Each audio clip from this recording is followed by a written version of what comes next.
Bill not only helped get other LBGs to participate, but he was one of the first ones to volunteer himself. So it is with a lot of pride that we welcome Phil Muskett here this afternoon.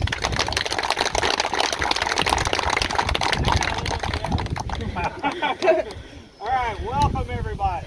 All right, so I've been doing this 14 years. I've been a guide for 14 years now. I've been studying the Civil War since I was that high. All right, my mother took me to Kennesaw Mountain many moons ago, back in the 70s, and I've been hooked ever since.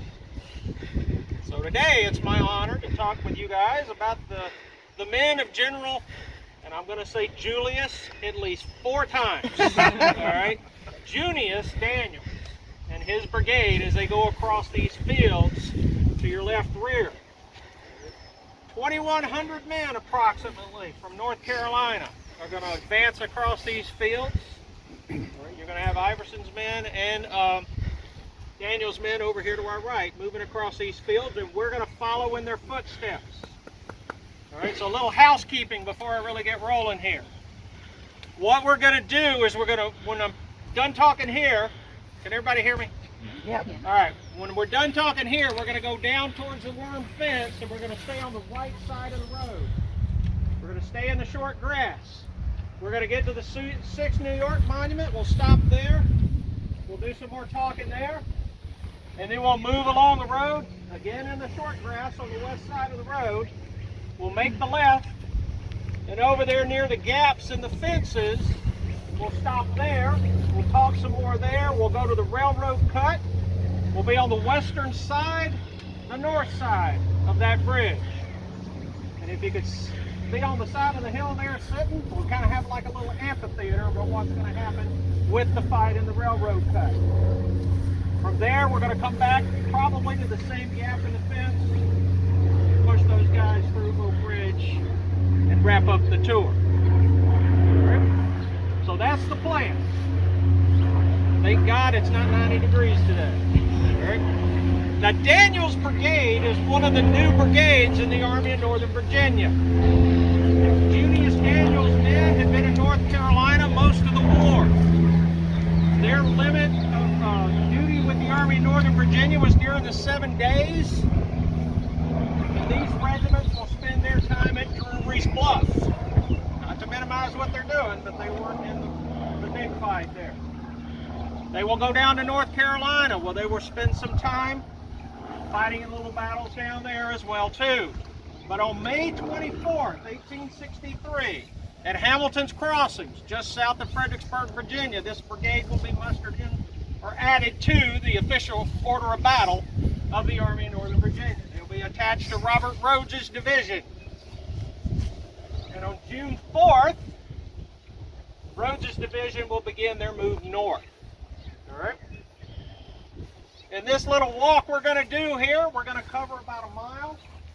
And in that mile of advance that Daniel's men will make across that field, they're going to fight Baxter's brigade, Paul's brigade, Stone's brigade, probably some of the Yarn brigade, Meredith's brigade, as they go across these fields. They're going to cross the farms of the Hoffman farm, the Forney, the Wills, the Sheaves, the McPherson farm. All of these farms in this area will be touched by what these 2,100 men from North Carolina do here today. 2,100 men is what Daniels will bring here to Gettysburg on July 1st. When they leave Gettysburg, they will have lost 46% of their men. All right, almost 1,000 men total. All right. Make sure I got all my notes here. All right. So the first gentleman we're going to talk about is Junius. All right. I don't know which picture works better. All right. But this is Junius Daniels. He's from Halifax, North Carolina. He goes to West Point in 1846. Now, while he's at West Point, he will have an accident while they're doing the artillery drill, and he'll be laid up for almost a year. He won't graduate until 1851. Once he graduates, he'll go into the Army. He's a grunt. He's going to end up at Fort Albuquerque out in New Mexico. He's a young lieutenant. He's going to meet a captain there temporarily, Richard Ewell. So he will work with Richard Ewell temporarily in the pre-war years. After 7 years, he's going to resign. He's going to go back to the family plantation, which is in Louisiana. All right, I just forgot the name of it. Woodlawn. It's about 18 miles south of Shreveport, Louisiana. And that's where he'll spend his time before the war. Now, when the war breaks out, he'll be offered command of the 14th North Carolina, which he will take. Later, he'll be offered command of the 43rd North Carolina, which he will turn down because he won't, for whatever reason, I couldn't find out why it was here in the short amount of time that I had to get ready for this. The 45th North Carolina, he will take command of. That will be his original regiment until he's promoted to general in September of 1862. Then he's going to move up. He's described as the most commanding, or having the most commanding manner, splendid presence, perfectly self-possessed, and with a deep, well-trained voice. They said you could hear him a mile away. All right, even in the heat of the combat that's occurring down there at the railroad cut, they said they could hear him over that. So that's the brigade commander. All right, so that's Daniels. Now the 32nd North Carolina is commanded by Edmund Brabble. All of these guys are in their late 20s or early 30s. 2 of the regimental commanders are lawyers, 2 of them are teachers, 1 of them's a clerk or merchant. But Brabble here, he's a teacher, he's the leader of the 32nd North Carolina. He's from Terrell County. Now he's the one that cracks me up. If you read the southern accounts of this guy going to Dartmouth, they say he was the valedictorian. But in my research, I could not find on the Dartmouth webpage that he was the valedictorian. He graduated there, but I don't know who's embellishing what, but he's not there. He's a teacher after he graduates. Now he's a strict disciplinarian. All right, as the wind tries to take my picture away here. A strict disciplinarian, yet humane and very considerate of the comfort of his men, so that they all implicitly obeyed his orders and had entire confidence in him. So he will lead the 32nd here on July 1st, 1863. The 43rd is commanded by Lieutenant Keenan, or Colonel Keenan, I'm sorry. He's from Kinston, North Carolina. He went to the Central Military Institute down in Selma, Alabama, so there's my Alabama connection. Because I'm originally from Alabama. All right. He's a lawyer by trade, and he will assume command of the 43rd North Carolina in April of 1862. He's been around a while. Samuel Boyd, he's going to command the 45th. He's from Rockingham. He's another one of those tall men in the Army. He's 6'4". Now this is my favorite town name that I've ever heard. He's from Troublesome, North Carolina. Which is north of Greensboro. Right? He's a pre-war militia colonel, and he'll be promoted to colonel of the 45th on June 26th. All right, their previous colonel will die of typhoid in Martinsburg on the way up here. So he's promoted to colonel of the regiment. So he's brand new in his role here. Not that he didn't know what he was doing. Now the other regimental commanders I could not find a picture of. The 53rd, their colonel's name is William Allison Owen. And you would think, being the mayor of Charlotte, North Carolina, somewhere there'd be a picture of the man. But there ain't. All right, he was a lawyer as well. All right. He's a lawyer as well. He's the mayor in 1861. He's re-elected in 1863, but on various sources say he only served for a month, and then there are other sources say he was there for a couple of years. But he graduates University of North Carolina. He's a good officer, brave, humane, social, popular with both men and officers. And then lastly, we got the 2nd North Carolina Battalion, not to be confused with the 2nd North Carolina in Ramseur's Brigade. But the 2nd North Carolina Battalion is going to be led by Lieutenant Colonel Hezekiah Alexander, or Andrews. He's born in Randolph County in 1829. He's a teacher as well. They call him a pleasant gentleman of good acquirements. He's promoted to Lieutenant Colonel on June 19th while they're in Hagerstown. The previous commander resigned that day due to asthma issues. So a few of these commanders are new.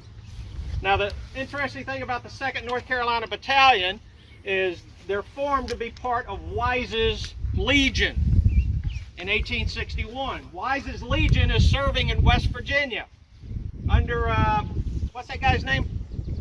Robert E. Lee? When Robert E. Lee is doing his West Virginia campaign. They never make it there. So the 2nd North Carolina Battalion is sent to a little island, where Fort Roanoke is, Roanoke Island, the day after Burnside lands. And a day later, they're going to surrender. They will be exchanged. They will not be paroled until March of 1863, when they're told to reorganize. And that's when they will end up attached with Daniel's Brigade. All right? So June 4th, they're moving north. They're going to cross through the Culpeper area, move over into the Shenandoah Valley. And when they get to Winchester, they got to capture that one place because it's right in the way of Robert E. Lee as he advances to the north.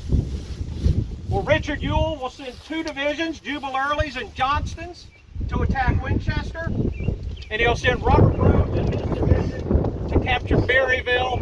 And when they get to Berryville, McReynolds, the Union commander there, will retreat to Martinsburg. So I have a little fight there.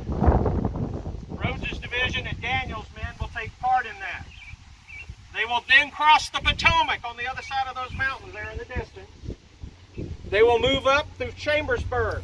When they get to Shippensburg, Lieutenant Green will write about the people in the area. My wife ain't here, is she? Because she's from this area. They look mad at us as is usual in this country. And the people are generally ugly. They are a mixed people, Dutch and Irish. They will continue to move north into Carlisle. When they get to Carlisle, the 53rd North Carolina will be the first provost. So they will establish law and order there. On the day when Richard Ewell releases his request for provisions from the town of Carlisle, he'll demand 5,000 suits of clothing.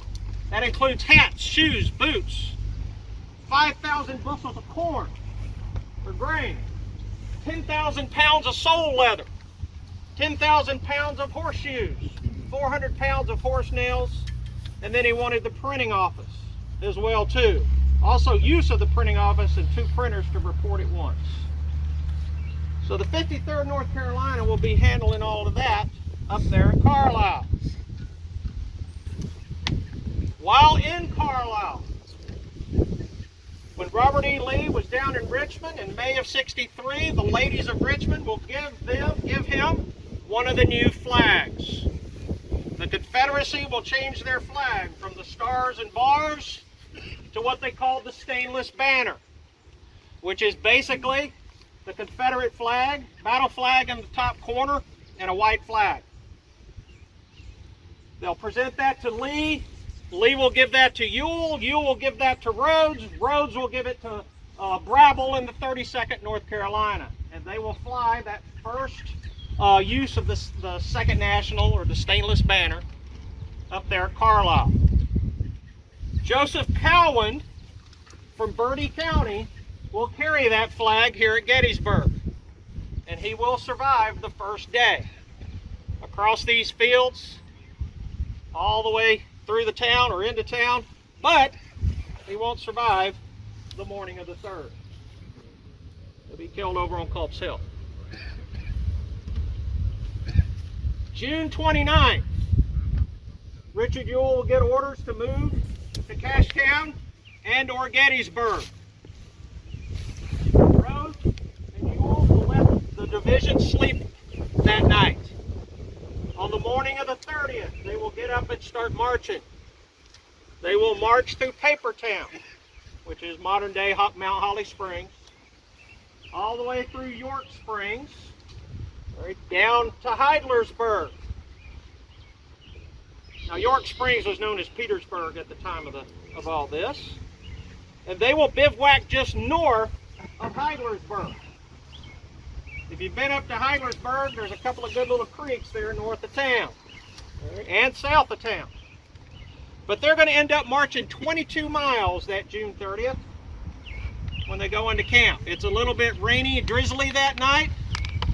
And some research for another one of Rhodes' brigades, as I call roll. All right, they will talk about the Southern sympathizers that are up there. Or is it just Northerners being kind to the Southerners because they're in their town and they don't want them damaging their farms?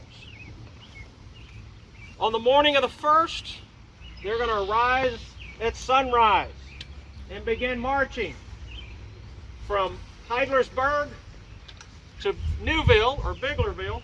All right, Biglerville now, what was it called then? Middletown. All right, so they're moving along a parallel road up there. Iverson's brigade's in the lead. O'Neill is 2nd. Dole's is 3rd. Daniel's 4th. The wagon train, and then Ramseur. Now, looking back, we can see the issues that we're going to run into when we get to Gettysburg. He's got his 2 worst commanders in front. His best one is at the rear, Ramseur. Around 9 o'clock, as they're marching along the road there, out of Heidlersburg, before they get to Biglerville, around 9 o'clock, Ewell will get an order or get a note from A.P. Hill saying they're moving to Gettysburg. So Ewell will make a left turn, come in on the Carlisle Road. Jubal Early will come in down the old Harrisburg Road. All right, so they will make those turns and start moving this way. And somewhere about the same time, Ewell will get a message from Robert E. Lee himself saying, don't bring on a general engagement. All right, that word of the day for July 1st, 1863. About 4 miles north of town, up just past where the bowling alley is on Carlisle Road, they start to hear the gunfire. And the men of Daniel's brigade will start to pick up the pace as they move forward. They will get to Keckler's Hill. And it's there at Keckler's Hill where they will make the right, as Dole's brigade will continue down the Carlisle Road in the valley over here on the other side of the hill. They have gotten word from Lieutenant J. Coleman Alderson of the 36th Virginia Cavalry. He's attached to Rhodes as a scout. And when they hear the gunfire, he will ride out and he will top this hill somewhere, and he will talk about seeing the flank and the openness of this and where the Union Army is, and he sees the advantage of that. So he goes back and tells Rhodes. So Rhodes will start making that right turn, moving along the crest of the ridge. Dole's brigade's going after Devon's cavalry over there, but the rest of the division will follow this line here along the ridge. Now what's going on as they top the hill here? It's a little bit after 1 o'clock. Coming through the town, which we can't see because of the monument there, coming through the town will be some of the elements of the 11th Corps going in position down there. You got Robinson's division, Baxter's brigade going into position there, coming out of those woods, Sheed's woods. You got Cutler's brigade, and what he will say in one account I found, he's out there where those cars are. He says he got the worst order he ever got on July 1st, and that was to advance from out of Sheed's woods to that ridge where he was that morning. So he's sitting out there. And you'll figure out why in a minute. Well, that's one of the worst orders he ever got. You got the fighting that's going on down there, or ended down there in McPherson's Woods, and you've got the artillery exchanging shots between Hare Ridge, where the modern buildings are, and in front of us, about a mile away, McPherson's Woods. So that's what these guys are walking into as they pop out of the hills here. Abner Doubleday and Roy Stone, who's in position down there by the barn, McPherson barn, they both agree that it was about 1:30 when they started to see Rhodes's division come over the hill. And what's the first thing that comes out? Carter's artillery. And they're going to open fire. Cutler is now getting nailed by that artillery. He pulls back into Sheed's Woods.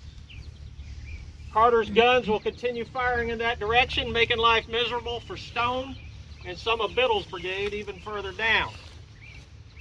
Daniels will write in his OR, after moving some 3/4 of a mile, I received orders to form my brigade in line about 200 yards in rear of General Iverson. So as Iverson's coming in, he's deploying back here. Daniels will be 200 yards in his rear. He says my left, Daniels will say my left in rear of his right wing, with instructions to protect the right of the division and to support Iverson's right. I was also informed that Colonel O'Neill, commanding Rhodes' brigade, Rhodes used to command O'Neill's Alabama brigade, now we have Rhodes' division, now we got O'Neill, was on the same line with myself and would support Iverson on my left. Now Daniel says O'Neill's on his left. The only person on his left is Colonel Battle in the 3rd Alabama. The rest of O'Neill's brigade does not dress as they're supposed to. So basically what Rhodes is looking to do, Iverson in the front, O'Neill and Daniel in the back, kind of almost like an arrowhead, to go across that field. But O'Neill's not going to get in position, all right, properly. Only Battle will in the 3rd Alabama. Rhodes will write in his official report about the description of this deployment. At this moment, Dole's brigade occupied the open plain on the other side of the ridge there, between the Middletown Road and the foot of the ridge, all right, that we're on. The Alabama brigade, or the foot of the ridge before spoken of, the Alabama brigade with a wide interval between it and Dole's extended from this plain up the slope of the ridge. Daniel's brigade supporting Iverson, extending some distance to the right of it, and Ramseur is in reserve. All troops were in the woods, excepting Dole's and a portion of O'Neill. But all were subject to loss of artillery fire. So where they're in these positions here, Cooper's battery, or not, Reynolds battery and Cooper's are going to start firing this way. All right, so they're starting to take casualties. One of those shots will take place in the 2nd North Carolina. And Green will write, Walter Green, the aide of Daniels, will write, while deploying the troops, they will observe a shell hit the 2nd North Carolina. Now the accounts vary, but between 9 and 12 men were hit when that shell exploded. One of those guys being the Lieutenant Colonel, Hezekiah Andrews. So he's going to be wounded in the hip.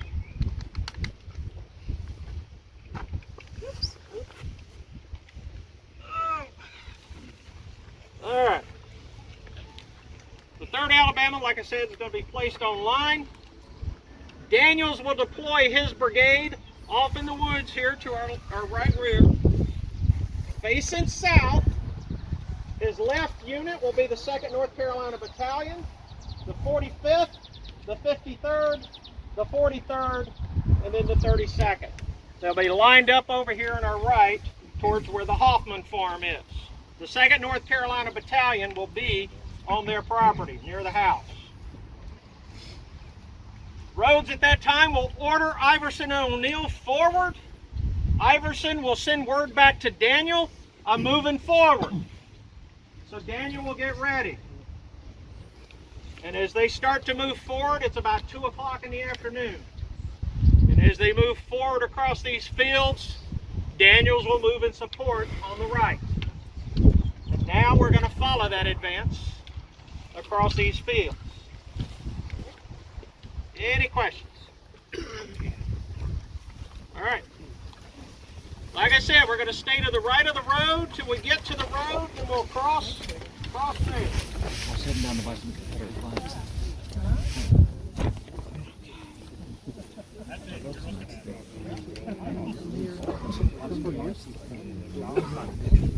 There's more room over here. Can everybody hear me? Yeah. All right. Stay out of the field here. We got slanted in there. All right. Just stay here on the edge of the field.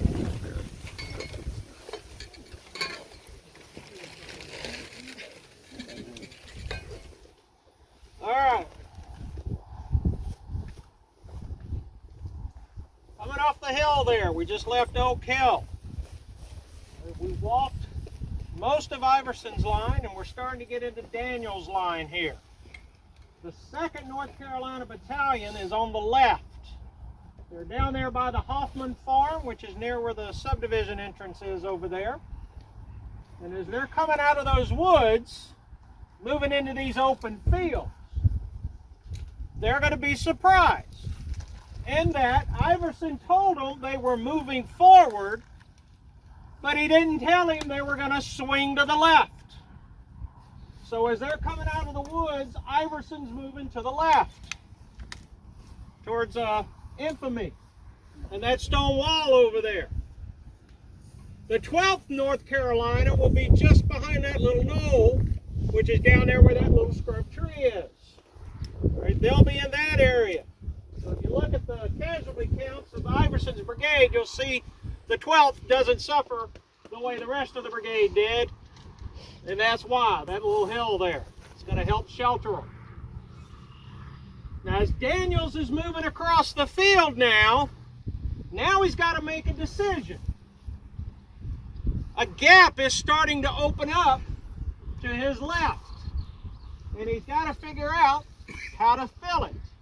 He's got Union troops in front of him starting to fire at him at long range.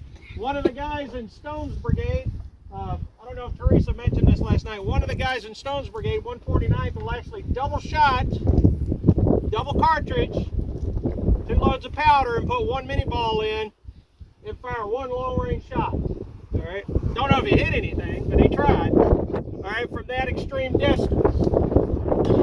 So Daniels is looking at in front of him. He's also looking at Baxter and Cutler's guys up there on Oak Ridge. So what's he to do? Well, he's going to take his 2 3s, the 43rd and the 53rd, and he's going to shift them to the left. And they're going to start to move to the right of that little knoll, and in the area near where that bush just popped out of the trees. They're going to be heading towards that way. The 43rd will be moving towards basically where you see the railroad bridge now. The 53rd heading that way. Now the 3rd Alabama is in this mix as well too. Cullen Battle will ask Daniels for orders. And Daniel says, I've got no orders to give you.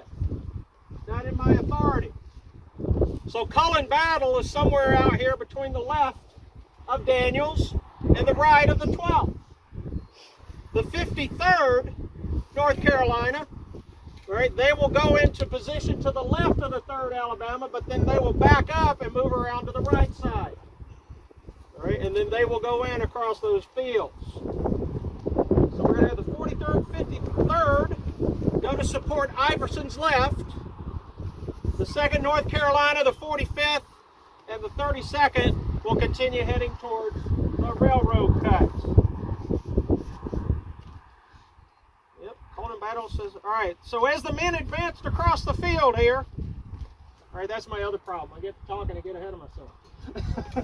As the men advanced, shot and shell and bullets flew thickly around us, killing and wounding men at every step as they advance across these fields. But steadily the brigade moved forward with unwavering front until within close range of the enemy. So they're starting to get closer to the railroad cut over there. They're catching fire, and from the guys in the trees. Cooper's and Reynolds batteries are firing into them as well too.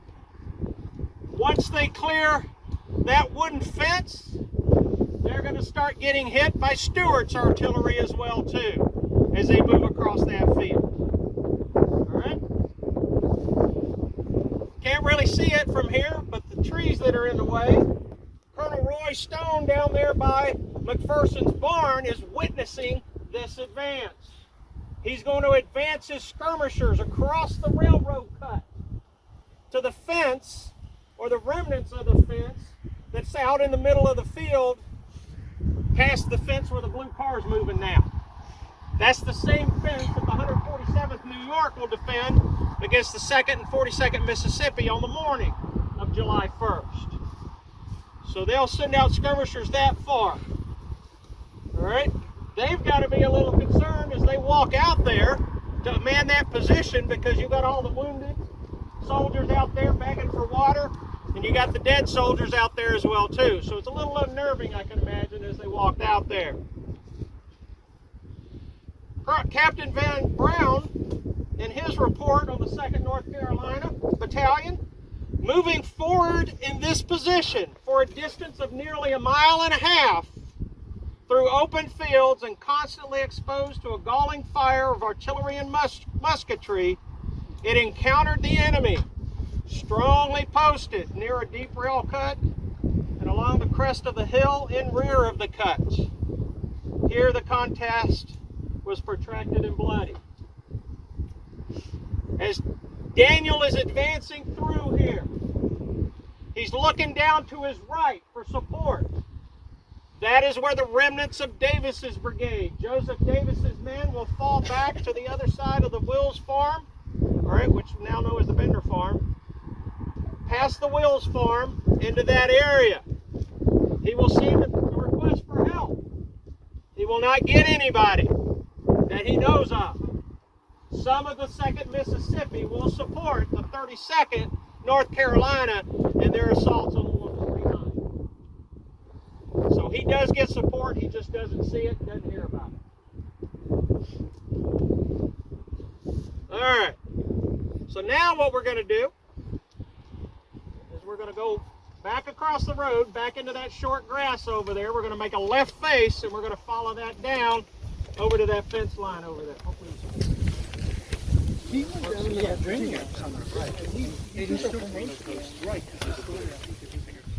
so from where we came from, all right, the 43rd North Carolina is going to move up generally behind us over this little ridge here. So they're going to be facing in that direction though. They are there to support the 53rd North Carolina on their left and the 2nd North Carolina Battalion on their right. The 2nd North Carolina Battalion is basically going to make a straight line towards the railroad cut. The 43rd on that rise over there, or the 45th, I'm sorry, over there on that little rise, heading straight for the McPherson barn. The 32nd North Carolina will be further down the hill and moving through the railroad cut that way. Gravel in the 32nd will actually cross the railroad cut and threaten the area near where McPherson's barn is and Stone's brigade. All right. So back over on the 53rd, Colonel Owens of the 53rd will write in his official report. This is that maneuver I was telling you about over there. See, I told you to get ahead of myself. I next moved to the right of the 3rd and then moved forward through a wheat field to within 50 yards of those woods over there. The 3rd Alabama is going to fall back. They're catching fire from Cutler's men and some of Baxter's, all right, in those woods there. They're going to start to fall back, the 3rd Alabama will, because Iverson is starting to pull back a little bit. So that's going to expose the left of the 53rd.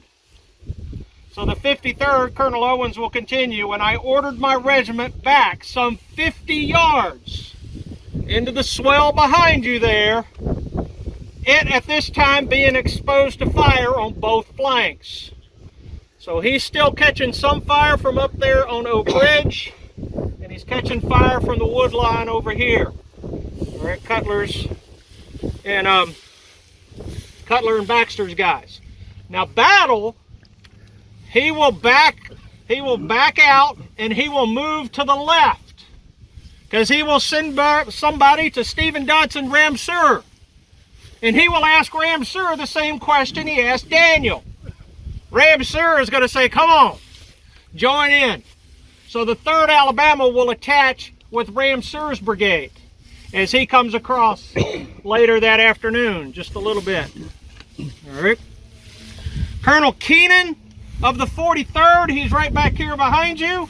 We were then ordered to move by the left flank from a position to a position between the 2nd Battalion and the 53rd. So he's talking about the left flank they're making way over there and moving across the field here, with orders to support either on the right or the left as necessity demanded.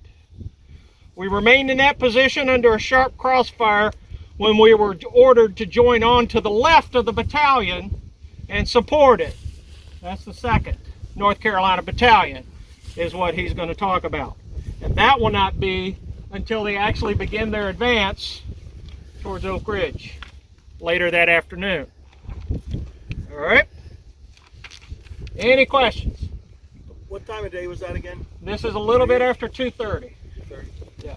And the Federals are back in that wood. They're in the woods there, right. And then you've got just out here, probably about 100 yards from the railroad cut, the trees, you've got the skirmishers of the 149th Pennsylvania as well, firing into them. So they're catching fire as they come closer to this position. Now we're getting into rifle fire. Yeah. What kind of crops were they having to march through? Well, this was definitely a wheat field. All right. That was, I think he said it was a wheat field here. There was a little bit of corn over there as well too. But the corn, knee high by the 1st of July. All right. So you got the 149th Pennsylvania firing into them. You got some of the guys of the 143rd Pennsylvania firing long range into these guys as well too. The 150th, they're over there near the West End Guide Station behind that tree over there. They're firing out into the left as well too, into the 32nd, as the 32nd North Carolina crosses the railroad cut just on the other side of that hill. That little rise there. All right. Yeah. Was Davis that decimated that he couldn't contribute, or just wouldn't? He did. He did. Okay. Yeah. Why? I don't think the guy went to Davis. I think he went to Belows in the 55th. Blair in the 2nd. I think he went to Blair. Major Blair, who was commanding the 2nd. Well, he's captured. So, but he goes to the 2nd because the 2nd will pitch in and help capture the flags of the 149th over there. So, Thank you. yep. All right. What we're going to do, oh, sorry. McPherson's barn there. That's the McPherson barn. So at 3 o'clock, the Union still had from like the Chambersburg Road. They still had all that. They still had that control area. and control and all that. Now what's starting to happen over there though, all right, is you're starting to get Harry Heath. He's getting ready to make that last attack with Pettigrew's and Brockenbrow's guys. All right, we'll talk about that a little bit more over there. So things are starting to heat up again over there. All right, so we're going to go up to the top of the hill. We're going to make a right. We're going to stay on the right side of the road. We're going to go onto this slope of the bridge on the western side, on the north side. All right, we're going to hang out there for a little bit.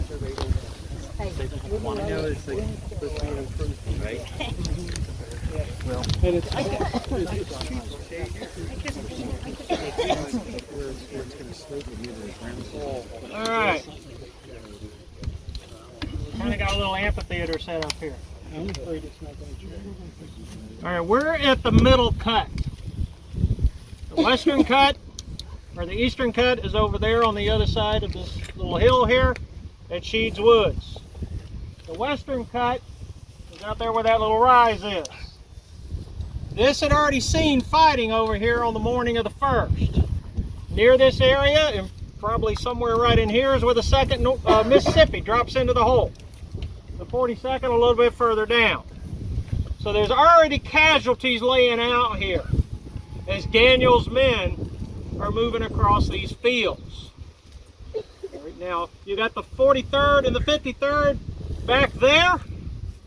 And as they're the 2nd North Carolina, the 45th North Carolina, and the 32nd, which is in the trees on the other side of that hill, as they start to move this way. You can't really see it now, but as we're coming across here and as we're walking back to the next stop, look over towards Lee's headquarters. There's an artillery battery over there, Stewart's guns. So as soon as these 3 regiments start to move out into these fields, Stewart starts to join in with the other cannons. Now we're also starting to get rifle fire from Stone's brigade. All right. The 143rd is almost straight across over there behind the monument. All right. You got the 143rd's monument over there where Crippen's at. So they're firing this way. You got the 149th. Some of their skirmishers have pushed out, like I said, out to about where the crest of the hill is, about 100 yards from the cut. Some of the 149th, I don't know how many, some maps have seen have the entire 149th on this side of the railroad cut. All right, but some of those guys are in the fields out there in the distance.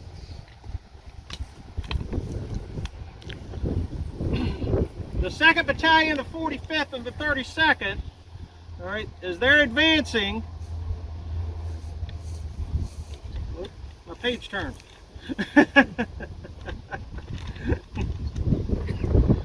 They're going to advance to about 500 yards from the position. So down near where we were, they're going to lie down, halt.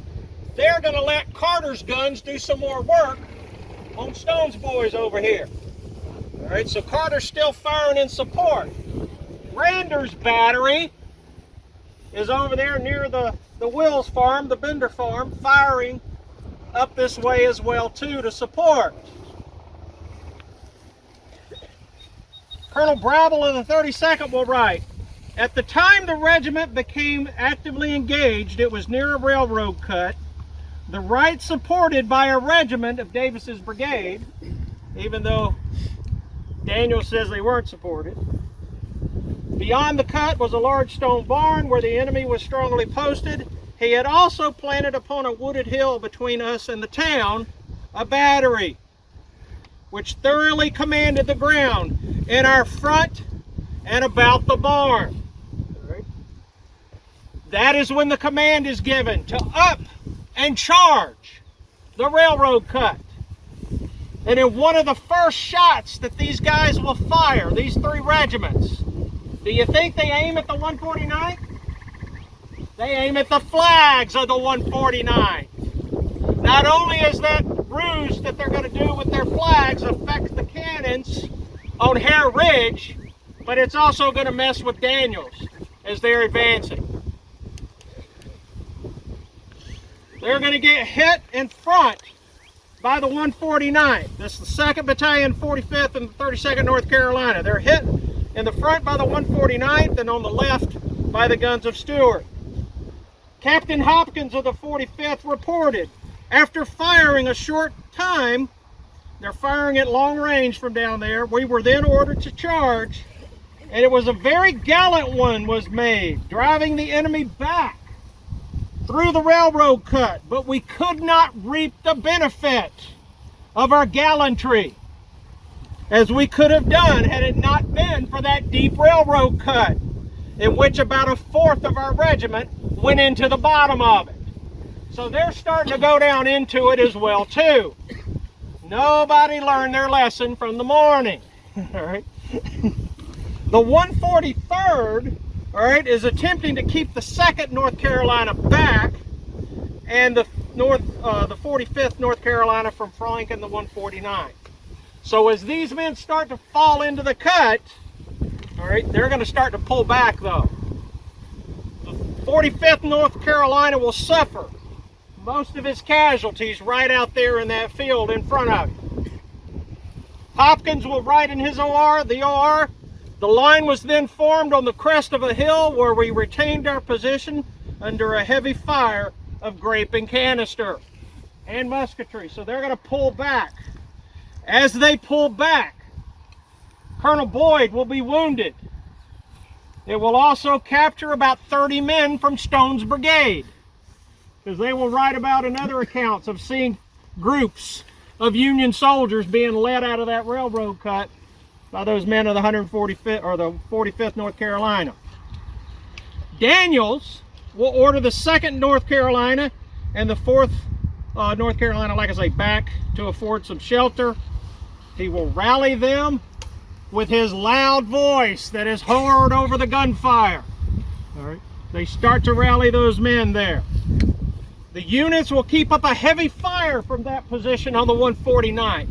Brander's joining in as well too, with the artillery moving up here into the left of the 149th and the 150th. All right, Brabble, while all of that's going on, Brabble and the 32nd North Carolina are just on the other side of where those trees are now. And they're going to push into that lower cut, or the western cut. They will move across the railroad cut, and they will start to move up towards the McPherson barn. Now the 150th Pennsylvania is, like I said, is over there near where the West End Guide Station is. All right. They are going to fire into the 32nd, and then some of the 149th and some of the 150th will charge down into the 32nd. Brabble will write in his OR, the brigade made an advance to dislodge him from the barn, but the cut in front of the other regiments was too difficult for them to cross, and the 32nd fell back for want of support. So because these guys are going to fall back, as they're starting to advance, all right, they're going to be forced to fall back as well too. How much of that is minimizing what the 149th and 150th did? I think those guys, seeing those guys coming down the hill, are going to have a little bit to them pulling back, as well as no support. So they pulled back. They're keeping up their long distance firing into the railroad cut area here. Daniels is still fighting on two fronts. He's still got his regiments over there. He's rallying his troops, getting ready to attack again. All right, the 2nd North Carolina and the 45th will charge one more time towards this railroad cut across the field here in front of you. And as they charge, the 149th and the 143rd and some of the 150th are firing into them, causing more casualties. The 149th and 143rd will make it a costly charge, is what one of the sources I said, or read. As Daniel's men reach the cut again, the 45th and the 2nd will be rocked by another volley from Stone's brigade. They will push across the railroad cut in some of these areas, almost to the point of the muzzle of Stone's men. But there's no support, and they're catching fire from Stewart's guns and from in front, so they're going to be forced to fall back as well. Brabble and his 32nd North Carolina are over there again too. They're told to keep to the left, keep their left on the railroad cut, and his line perpendicular to it to carry the battery with the at the barn. I think he's talking about Reynolds' battery at that point. Brabble will write, after a short time, this regiment charged up to the barn, dislodged the enemy, but again, being unsupported on the right and left, and the battery on the hill opening a terrific fire on us, they fell back again near the cut. So Stewart's guns over there are making life miserable for Daniel's men here as they try to assault this position. They're going to be forced back to where they started from again and again. Daniels is going to be looking at his line. He's going to be rallying his men, except now he realizes this isn't what's important. That is what is important. So he is going to shift his brigade and launch attacks against Oak Ridge. Because over here, by this point of the day, we're looking at almost 3 o'clock, maybe a little after, you got Brockenbrow's brigade. All right, I hope I said that right. Moving up near the McPherson barn. And the 32nd will move again and join in with them. All right, and they will advance along the Chambersburg Road. So you got that fighting going on over there between the 26th North Carolina and the Iron Brigade. Down on the left, Ramseur is getting ready to launch his attack on the north end of Oak Ridge. And he's going to have the remnants of O'Neill and Iverson, minus the 12th North Carolina, because the 12th is still out to the left of Daniel. And they're going to attack off that hill at the same time. All this is going on. All right? Any questions? Yeah. Yeah. What was Daniel's objective when he left Oak Hill? Was it to come here? What was Daniel's objective? Yeah. To support Iverson's left and keep him protected. All right? But because Iverson moves to the left and doesn't tell him, he's going to start shifting troops around. He's got this threat over here to the right. So his main purpose was to cover Iverson's left. Yep. Anything else? Yeah. So that side there, about what time did they start to retreat back through the town then? Well, they're going to pull back probably about 4 o'clock to the seminary. So soon after the fight. Yeah. Yeah. All right, anything else? I got one more thing. Yeah. How do you get the range from a cannon way over there to shoot over there and not land here? How do you get, like those cannons that were shooting here or way over there by the peace light? How do you get them to go across there and not land here, not land here? They aim them. They get the maximum elevation. But how do you get the signal back to them that, hey, you need to shoot them a little farther or whatever? They don't. You don't. No flag man or No. anything. No, ask Devin's men about that. Devin out there near where the Weiss supermarket is, Yes. he's catching friendly fire from Cemetery Hill. So he's got to send somebody back and say, hey. So, but it's somebody's got to physically go back. So, to get him to change. All right. Any other questions? Yeah. So, was the 45th attacking this railroad cut or the western? The 45th is hitting the western cut because they're going right at the McPherson barn. The 2nd North Carolina Battalion is here. 32nd is on the other side of the hill. Yeah. All right, any other? All right, Chris. Where'd he go? When we get to the stop sign, we're going to go across to the 76. There's more area there. All right, so let's go down to the 76 New York.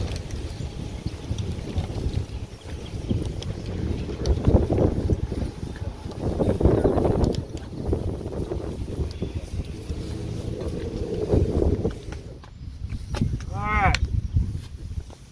So as the noise starts to get louder behind you and to your right in McPherson's Woods, as the Confederates are beginning their final attacks on the afternoon of July 1st, 1863.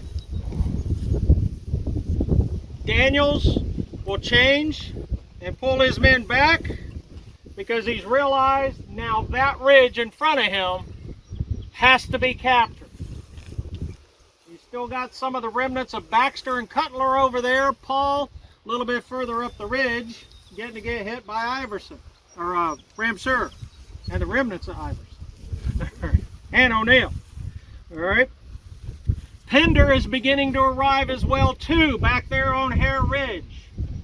Now when all the battle smoke, they probably don't notice Pender arriving over there. But Daniels will notice the noise and see Brockenbrough, so he knows he's got support on his left. So he'll send the 32nd back across the railroad cut, where they will make a left face and start to move along the railroad cut with Brockenbrough as they're moving up that way towards Stewart's guns. He's got these guys back oriented, ready to go.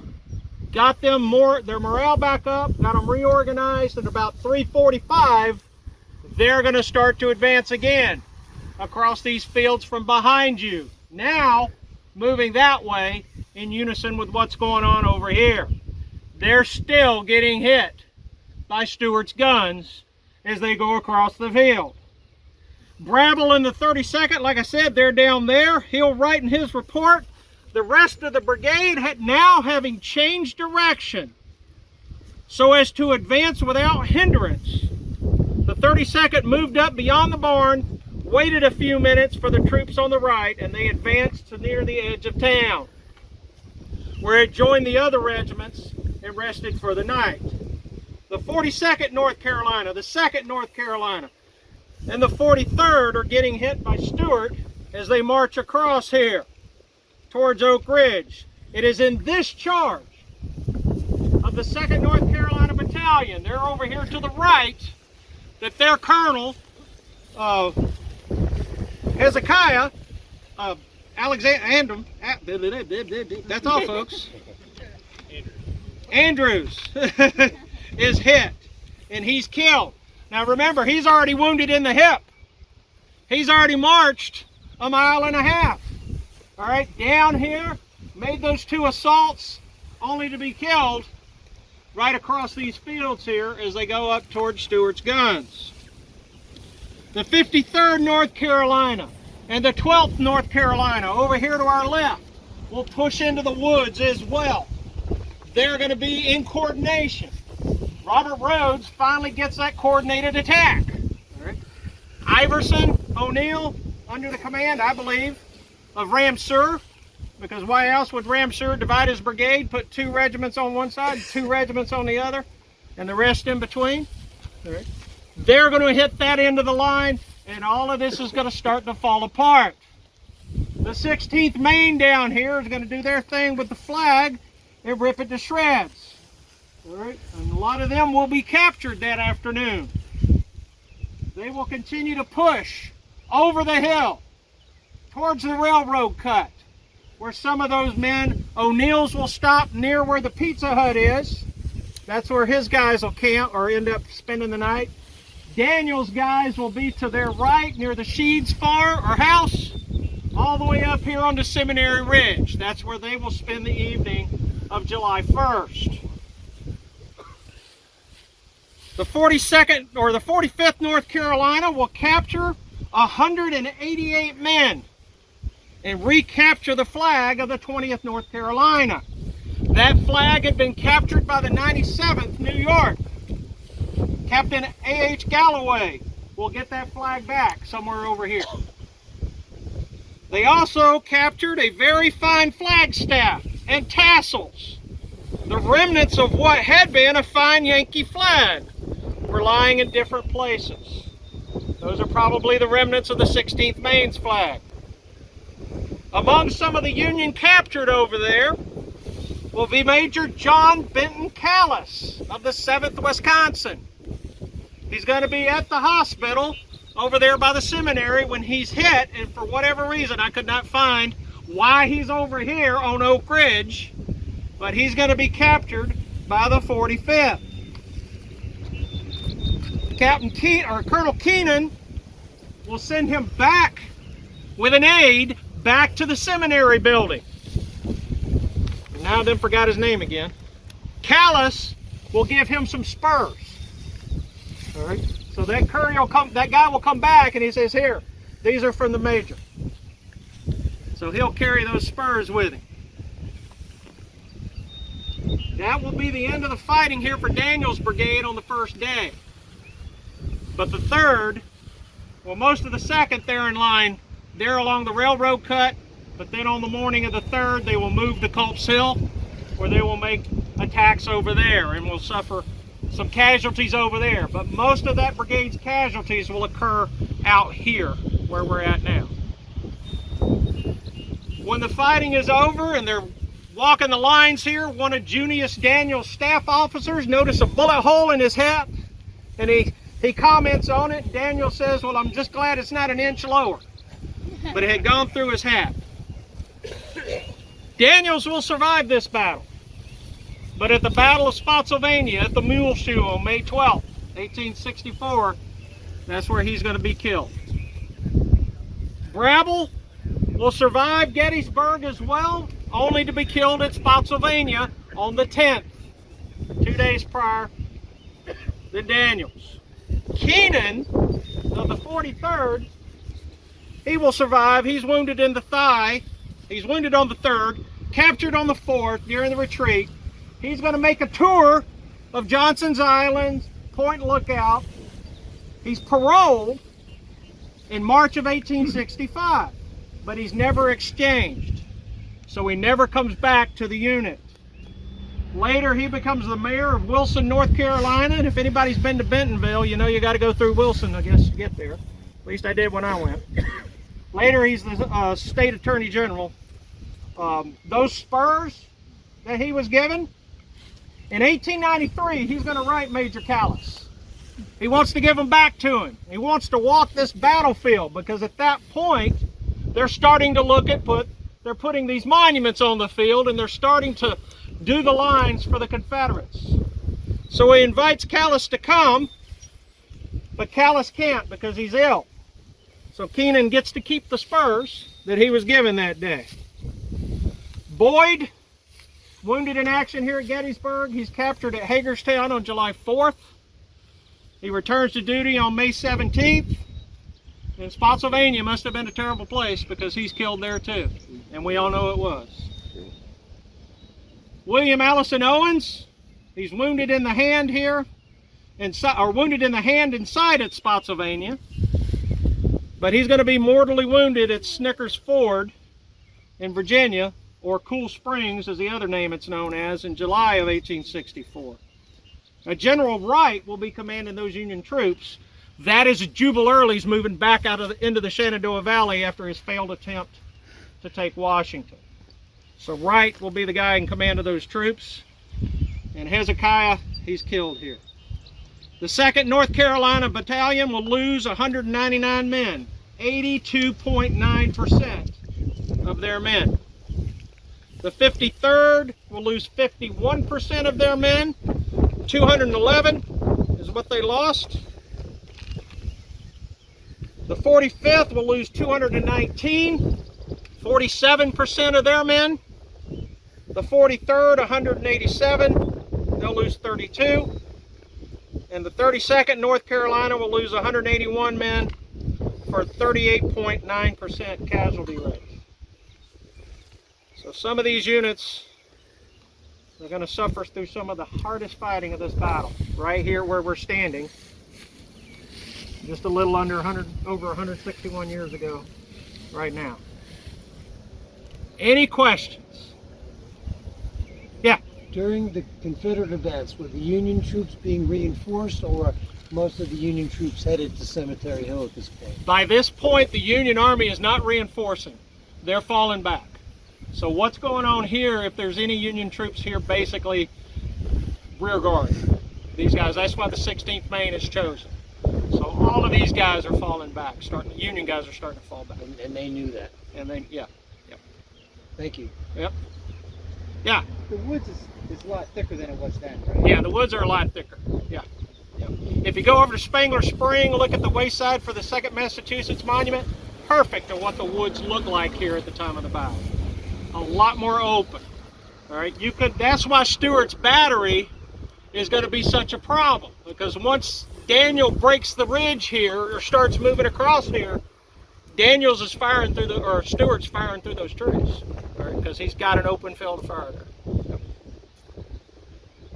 Any other questions? You're right. Yeah.